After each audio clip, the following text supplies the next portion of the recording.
اعوذ باللہ من الشیطان الرجیم بسم اللہ الرحمن الرحیم رب اشرح لی صدری ویسر لی امری واحلل عقدۃ من لسانی یفقہوا قولی۔ محترم سامعین و ناظرین، آج درس قرآن حکیم کے سلسلے میں سورہ زمر کی آیات نمبر 11 سے شروع کر لیں گے۔ جتنا ہو سکے آپ کے سامنے پیش کرنے کی سعادت حاصل کریں گے۔ آئیے آیات نمبر 11 اس کی تلاوت اور ترجمہ۔ قل انی امرت ان اعبد اللہ مخلصا لہ الدین، کہہ دو کہ مجھے حکم ہوا ہے کہ خدا کی عبادت کو خالص کر کے اس کی بندگی کروں۔ ایک بار پھر ترجمہ سن لیجئے۔ کہہ دو کہ مجھے حکم ہوا ہے کہ خدا کی عبادت کو خالص کر کے اس کی بندگی کر لوں۔ پیغمبر علیہ السلام فرماتے ہیں، مجھے یہ حکم اللہ کی طرف سے ملا ہے کہ اس ذات کی عبادت اس طرح کر لوں کہ اس میں کوئی شرک کا شائبہ تک نہ ہو۔ شرک اللہ تبارک و تعالیٰ کو بہت ہی ناپسندیدہ عمل ہے۔ شرک کے بارے میں ایک مقام میں اللہ فرماتے ہیں، ان اللہ لا یغفر ان یشرک بہ ویغفر ما دون ذلک۔ اللہ قیامت کے دن شرک کو معاف نہیں کرتا ہے۔ شرک کے علاوہ جتنے بھی گناہ ہو اللہ چاہے تو معاف کر سکتا ہے۔ اور یہ بھی فرمایا، ان الشرک لظلم عظیم، شرک جو ہے ظلم عظیم ہے، اس لیے کہ منعم حقیقی کو چھوڑ کر کسی اور کی طرف رجوع کرنا، کسی اور کو اس ذات اقدس کی طرف اور ذات خالق کی طرف جو ہے منسوب کرنا انتہائی ظلم ہے۔ یہ اس سے بڑھ کر کوئی ظلم نہیں ہو سکتا ہے۔ آیات نمبر 12، وَأُمِرْتُ لِأَنْ أَكُونَ أَوَّلَ الْمُسْلِمِينَ، اور یہ بھی حکم ہوا کہ میں سب سے اول مسلمان بنوں، اور یہ بھی مجھے حکم ہوا کہ میں سب سے اول مسلمان بنوں۔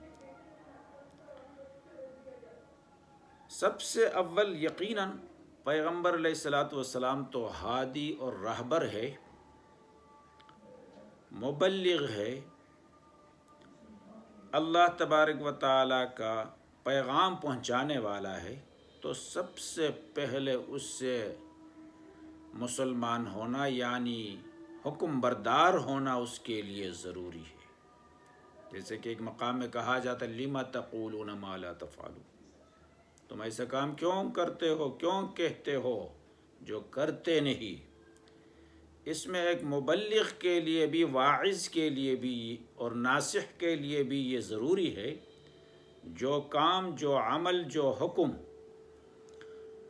قوم کے سامنے پیش کرتا ہے، امت کے سامنے پیش کرتا ہے یا لوگوں کے سامنے پیش کرتا ہے، سب سے پہلے خود اس پر عمل پیرا ہونی چاہیے۔ اس وقت اس کی بات کا بھی اثر ہوگی۔ خود عمل نہیں کرتا ہے، دوسروں کو کہتا ہے، ایسی بات کا کوئی اثر نہیں ہوگا۔ تو پیغمبر بھی یہی فرماتا ہے کہ میں اول مسلمانوں میں سے ہوں۔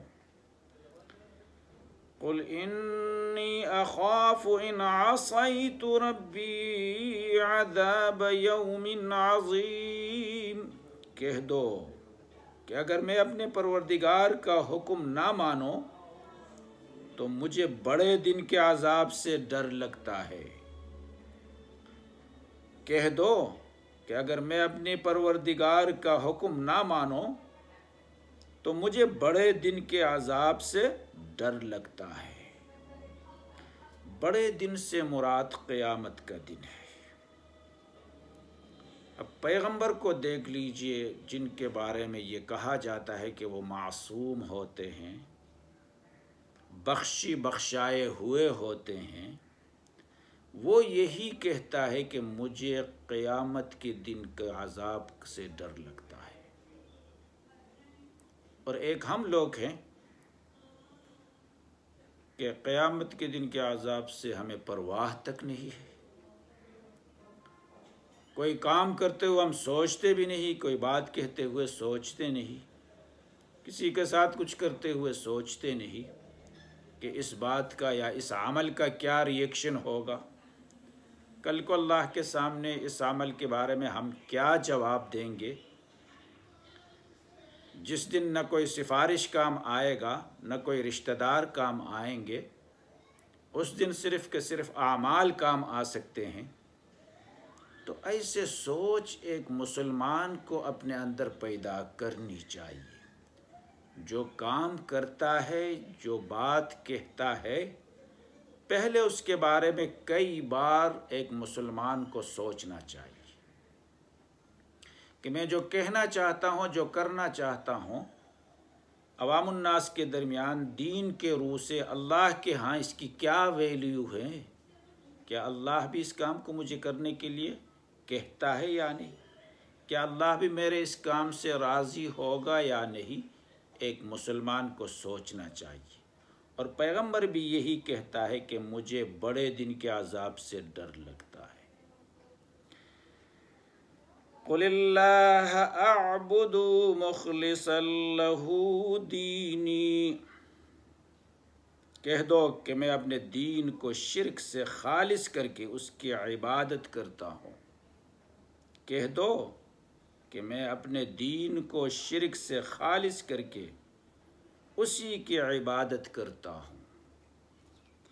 اب پیغمبر علیہ السلام یہ کہتا ہے، دیکھو میں جو عبادت کرتا ہوں، چاہے عبادت بدنی ہے یا عبادت مالی ہے، وہ خالصاً اللہ کے لیے ہونی چاہیے۔ اس میں کسی کو شریک کرنے کی اجازت نہیں۔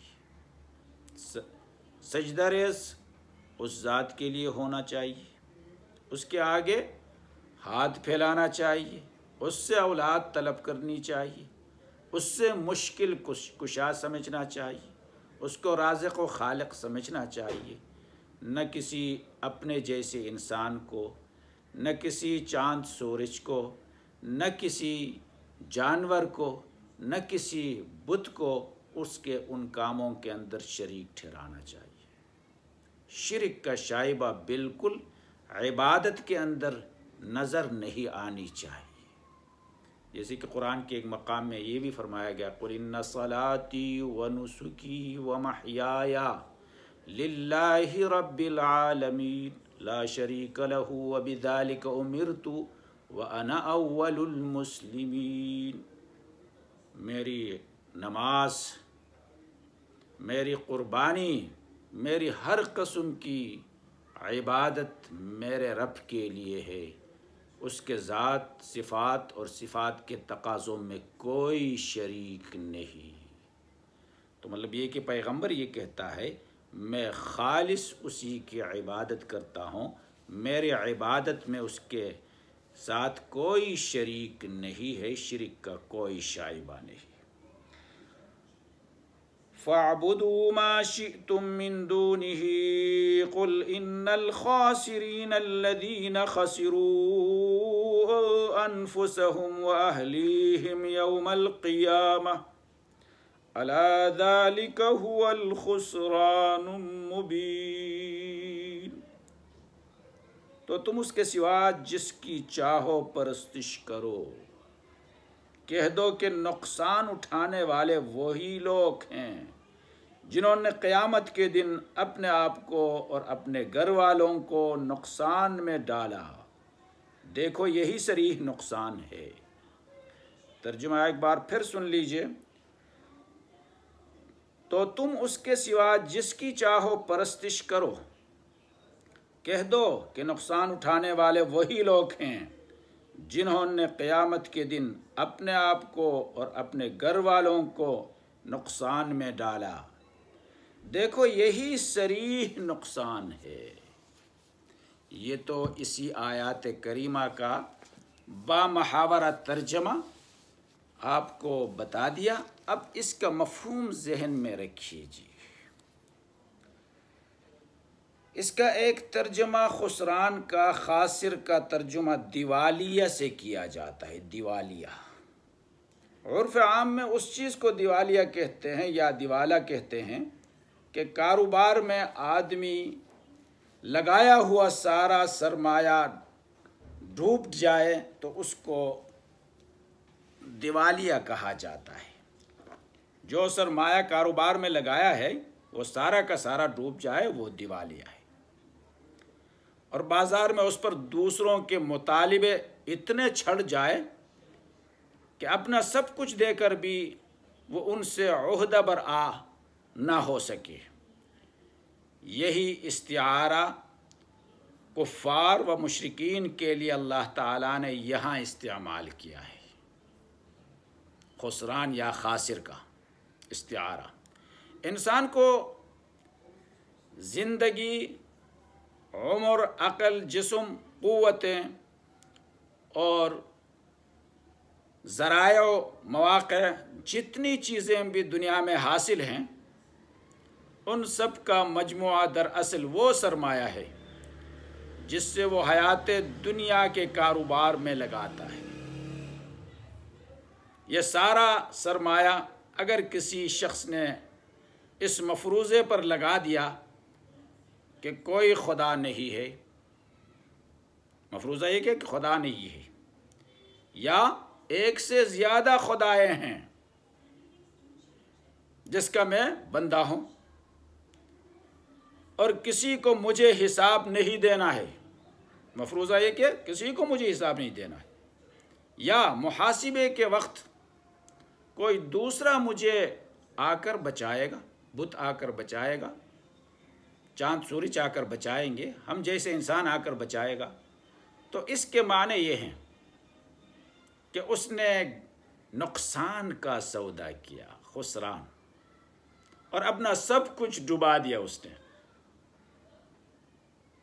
خدا کا تصور نہیں رکھا، یا کئی خداؤں کا تصور رکھا، یا یہ تصور رکھا میرا حساب دینا نہیں ہے، یا یہ تصور رکھا کہ حساب کے وقت کوئی میرا کام آئے گا، تو اس نے اپنے آپ کو نقصان میں ڈالا اور اپنا سب کچھ دنیا کا سرمایہ جو لگایا تھا دنیاوی زندگی میں وہ سارا کا سارا ڈبا دیا۔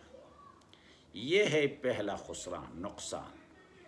دوسرا خسران یا دوسرا نقصان یہ ہے کہ اس غلط مفروضے پر اس نے جتنے کام بھی کیے، ان سب میں وہ اپنے نفس سے لے کر دنیا کے بہت سے انسانوں اور آئندہ نسلوں اور اللہ کی دوسری بہت سی مخلوقات پر عمر بھر ظلم کرتا رہا، اپنے آپ پر بھی ظلم کرتا رہا، اپنے خاندان والوں پر بھی ظلم کرتا رہا، ساری مخلوقات پر ظلم کرتا رہا اس غلط مفروضے کو لے کر۔